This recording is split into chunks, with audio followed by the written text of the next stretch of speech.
All right, well, check out this quirky little VCR. I think it's a VCP. I don't think it actually records. Check that out. It's got a handle on it. It actually stands upright. Look at the back side of it. It's got a little 6-inch TFT LCD color television. Oh, it does say recorder right on it. Video cassette recorder. Interesting. Made by Sansui. We used to call him Sansuer. I wonder what the model is on this thing. Let's see if I can flip it down here. Oh, there's the tag right there. CLD0065. Okay? And look at that. It's got a place for a battery, so it can be battery operated. I don't imagine the battery lasted very long at all. Anyhow, let's hook some power up to it and see what it does. And it's got this quirky little battery charger AC adapter that goes with it. It claims 12 volts, 1.6 amps output. And interesting, because of the NiCad situation, it does have a battery discharge, so you can cycle your batteries. Anyhow, let's push this out of the way. Power has been applied to it. Hit the power button. Oh, and I hear sound. Oh, and I do see somewhat of a picture. Awfully bright in here. I shall place the camera on manual focus and turn off the lights, and we do indeed see a picture. It's not that bad. Well, let's flip the thing over and see if the VHS part is going to work. This is going to be fun because I got to kind of stand it up right here. I'll hit the open button. Oh, it actually opens. And I can't really see much down in there to show you. But I'm just going to go ahead and pop a tape into it.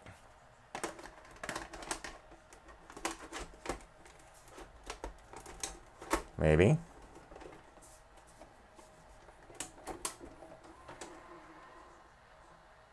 It sounded like it was trying to load. I don't think it completely loaded though. No, and I heard the cylinder stop. Eject.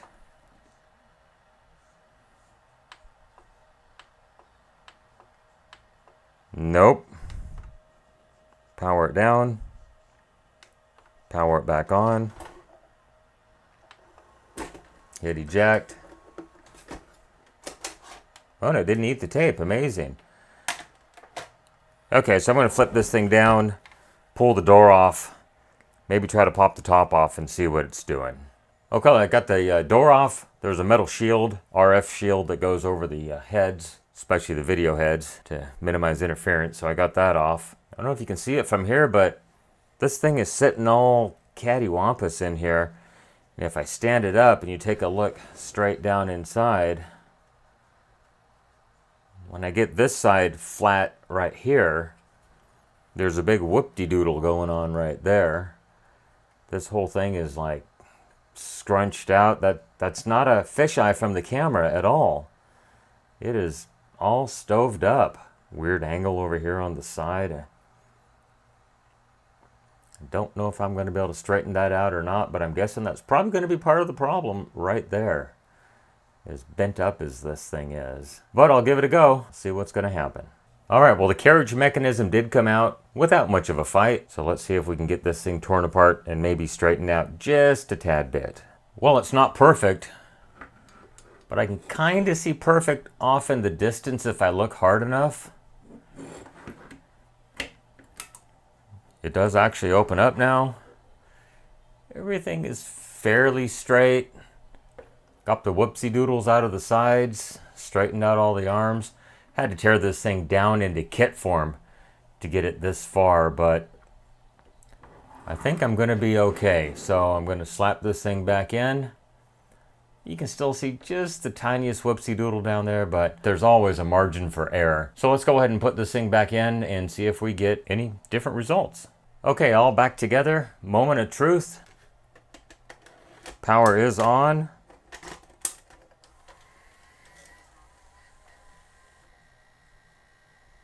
Look at that. Actually loaded. Well, it is playing. Let's go ahead and flip it over. If I can do it without everything falling out. And as you can see, it actually is playing. It does have a picture. There is sound. It's down very low at the moment. But it is actually working. That's incredible. So I'll have to go and give this thing a cleaning. And yeah, I think it's going to be good after that. Well, this is another one like the Jelly of the Month Club. The gift that just keeps on giving. The torsion bar for the Carriage is loose. Those should not move independently.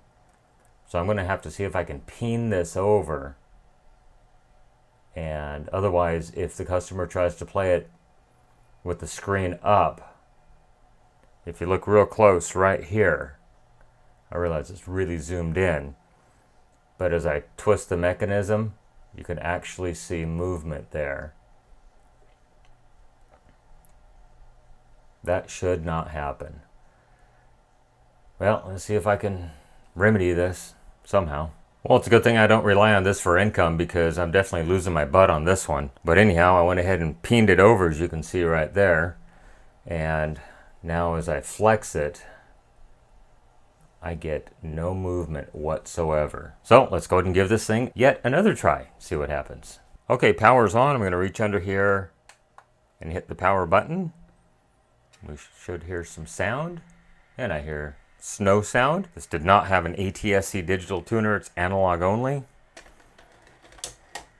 Pop a tape into it. It should autoplay because the tab has been knocked out on this thing. And we'll flip it over, and hopefully nothing falls out. And it is actually playing, look at that. And it's got sound. So let's stop it. Eject it. Now it doesn't want to give the tape back in this position just because there's only this one little spring that lifts it up. But I think if it's in the upright position, it'll be just fine.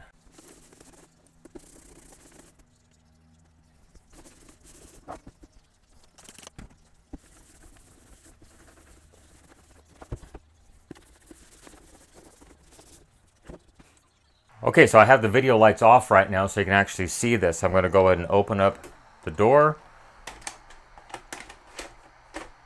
We'll drop a tape into it.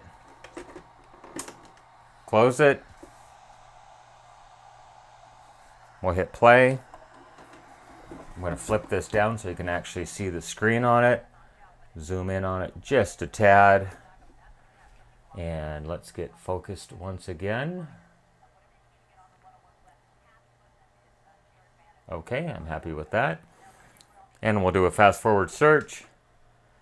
And that is the search quality of an SLP tape on a 2-head machine. And then there's fast search, which looks pretty good. Stop it, play once again. Stop it, eject it.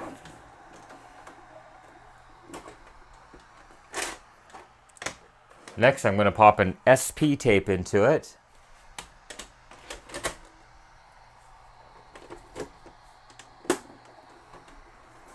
And it goes into autoplay, as you can see right there, play.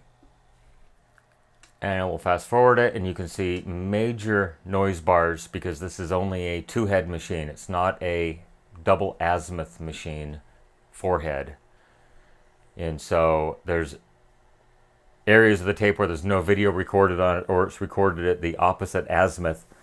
And the 2-head machine only has, I think, 38 micron heads in it, as opposed to a 4-head machine would have 38 and 58 micron heads. Correct me if I'm wrong on the numbers.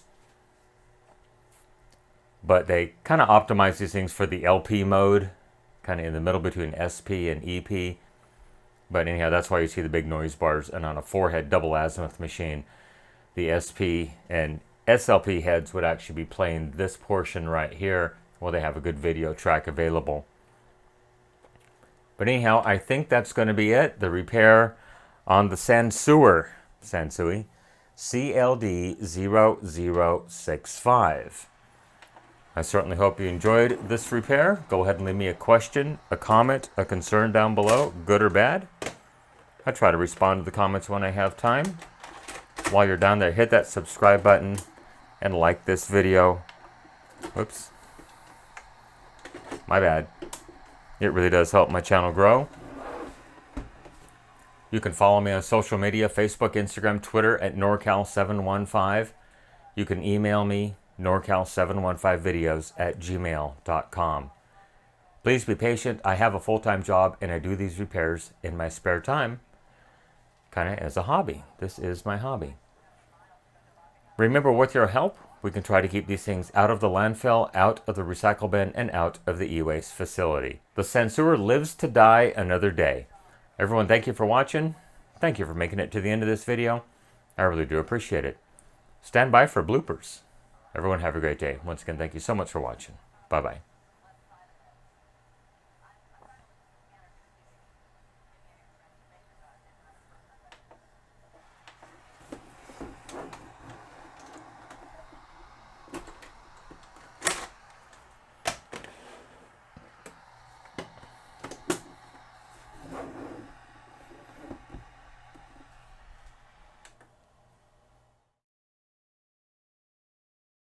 Well, let's take a look at this thing.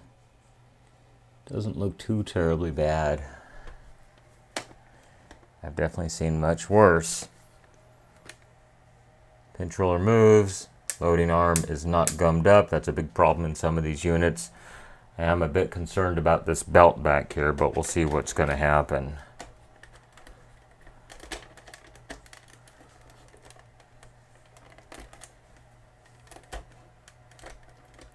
And I cannot get the tape to go in. What the heck?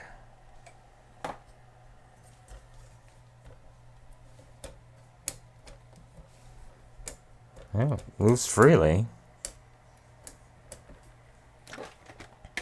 And it just takes a bit more pressure. That's a lot of pressure. Oh, I don't want to have to tear this whole thing apart again. Power is on.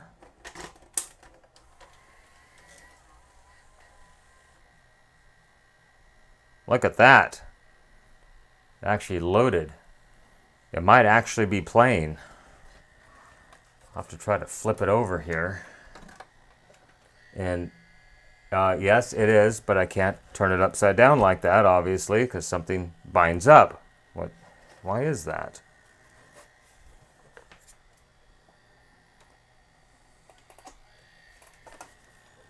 Well, it doesn't like to play upside down. Well, that's no good. Wonder what might be going on.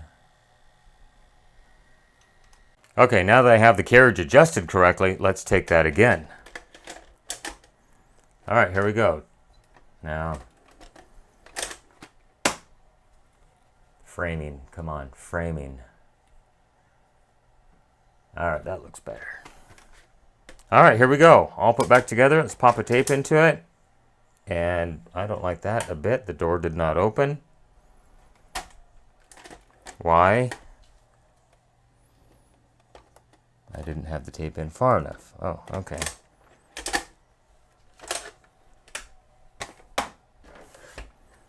Well, I hope you guys like bloopers. Okay, power on.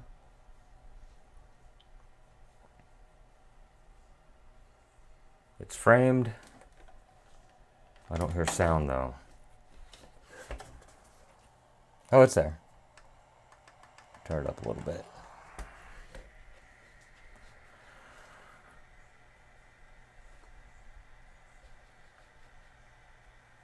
Okay. All right, here we go. Let's pop a tape into it. And why is it hitting? Oh, it's down too far. Oh, lovely. Okay. Another try. Okay, here we go. Power on. Open. Opens just fine standing up.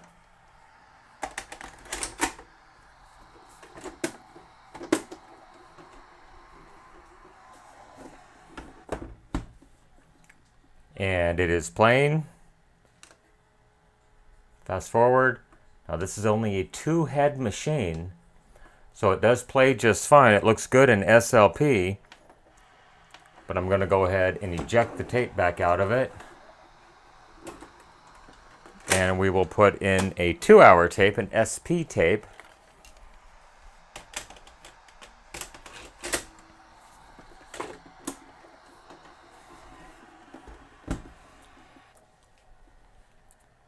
And then I bet you there's a bunch of noise bars because this only has 38 micron heads in it.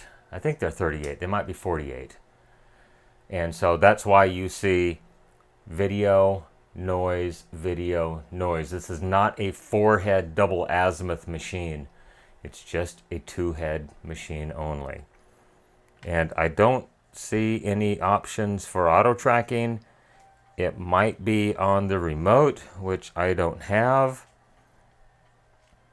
It does have a channel up button only. And I don't know if that would do tracking in one direction. And I'm thinking not. Anyhow, I think that's going to be it. The repair on the Sansui CLD0065. Up and running to die another day. Let's shut some lights off here. Put it in manual focus. And it's not too terribly bad. It definitely could be worse.